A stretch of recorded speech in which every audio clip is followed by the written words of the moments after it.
Hey everybody, welcome back to Run and Gun. I'm JT, and in this video we're going to talk about the rumored Nikon Z6 III Specs.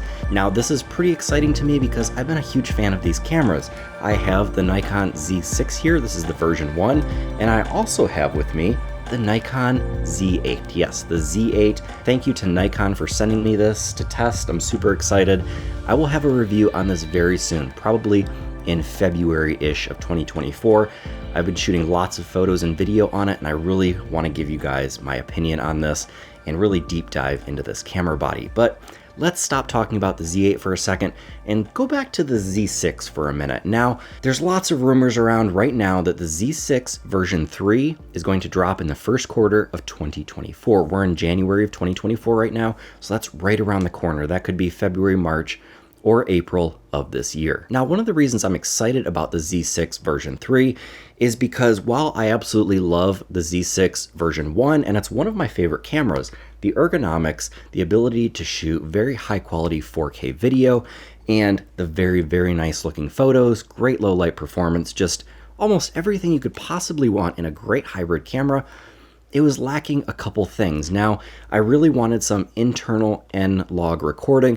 I know there's been back and forth issues between Red cameras and lawsuits with Nikon, and we're not going to dive into that. Maybe we'll cover that in another video, but it's not necessarily Nikon's fault because of patents that the Red company owns. So we couldn't get everything I wanted in the Z6. It came in still at a great affordable price range.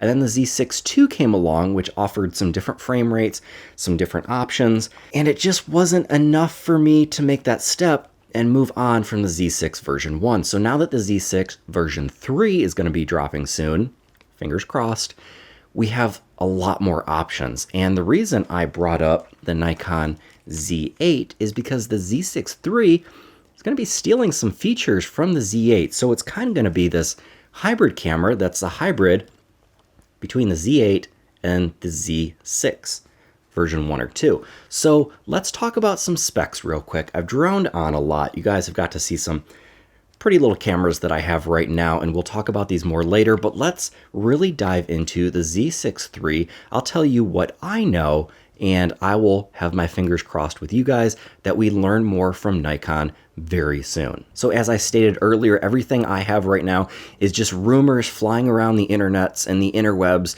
about what the Nikon Z6 III could potentially look like, what kind of specs it's going to have. So I'm going to tell you everything that I know, and we'll find out together very soon. So just like the Z6 1 and 2, the Z6 III is supposedly going to have a 24.5 megapixel sensor, which is great. There are some people that are kind of hoping and speculating for a 33 or a 30 or a 36 megapixel sensor, but I really think Nikon is going to stick to that 24.5 megapixel sensor. It just kind of makes sense, and it's a decent size for the Z6 or Z6 III. Now, I think the 24.5 megapixel sensor is just in that sweet spot. Once you start getting bigger, say 30, 36, 45, like the Z8, you're gonna start to shell out some of that cash. And I think, like I said, the 24.5 megapixels is a sweet spot. It still gives you plenty of resolution, great for prints, great for a little bit of cropping, and it hits that sweet spot where most people are kind of sitting in for that budget right around $2,000 for a great hybrid camera. And I will quickly add that it's probably going to be a BSI or backside illuminated sensor because pretty much everything is these days. So the Nikon Z6 that I currently have, the version 1, has the X-Speed 6 processor. Now, the rumor is that the Nikon Z6 III will have the X-Speed 7 processor, and that is the same as the Nikon Z8. There's going to be a lot of things that I say here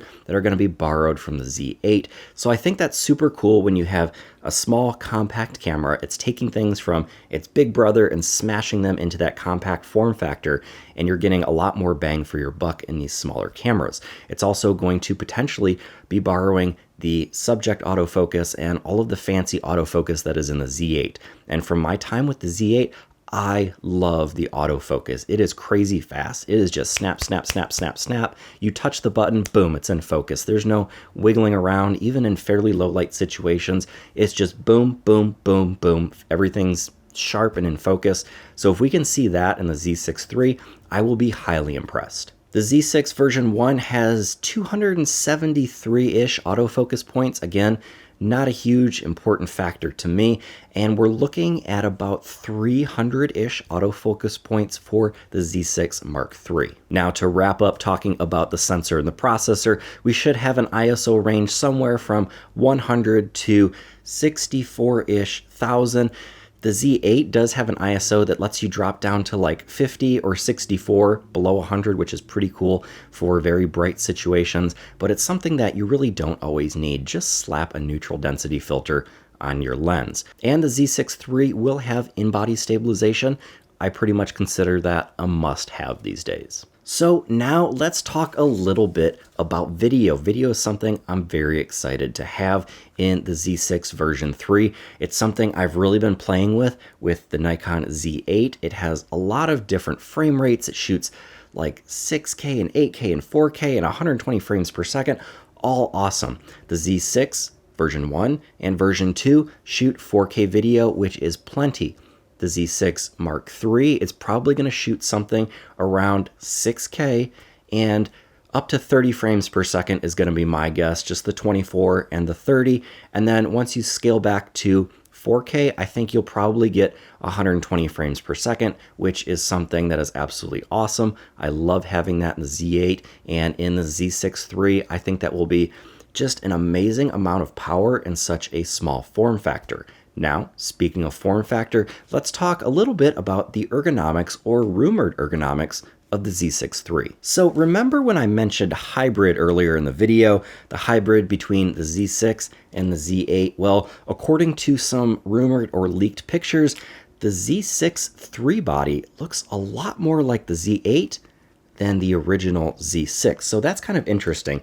It has some extra buttons and some different form factors, but what I'm told and what I've seen from the little bit of research I've done, it's actually going to be somewhere in the middle. It's going to look more like the Z8, but it's going to be closer to the size and smaller compact ergonomics of the Z6, which is one of the reasons I love this camera. I tell people I can fit this in my pocket. I've shown you guys in previous videos, my last Z6 review, that you can literally fit this in your pocket, and I absolutely love that about the Z6. Not to say I don't love the bigger form factor of the Z8. We're starting to get towards that bigger form factor in mirrorless cameras. We're kind of at the DSLR size.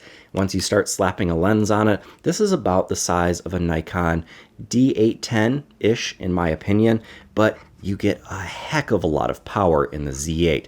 And to be able to see some of that power compact into something more the size of the Z6, I'm going to be very excited. Just slightly different form factor. I believe we will have the Z here on top, like the Z8, and then we'll have the marker of what version it is here on top, unlike the Z6 and the Z5, the Z7, all of those, I believe the Z50 as well, that have the little marker here on the bottom. So I am quite excited for the Z6 Mark III, potentially 6K video, a pretty darn good sensor that I'm very happy with that's in the Z6 Mark I. And then we're stealing some of those autofocus features, the processor, and some of the internal goodies of the Nikon Z8. The Z6 might be a hell of a camera when we run into version 3 shortly in the next couple of months. So I'm going to keep my eyes open. Let me know what you guys think about these specs.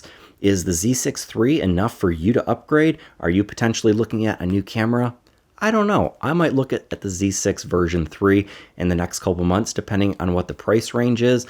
I really don't know where it's sitting. My guess is going to be somewhere between 2,000 and like 2,600-ish US dollars. That's kind of what my guess is going to be, probably around that $2,500 mark.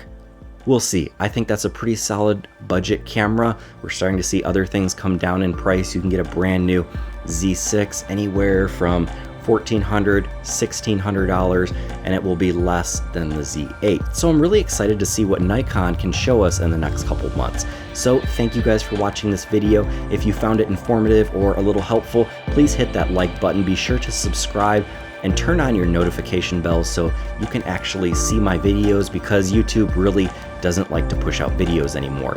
Thank you guys for watching. That's all for this video, and until next time, get out and go shoot.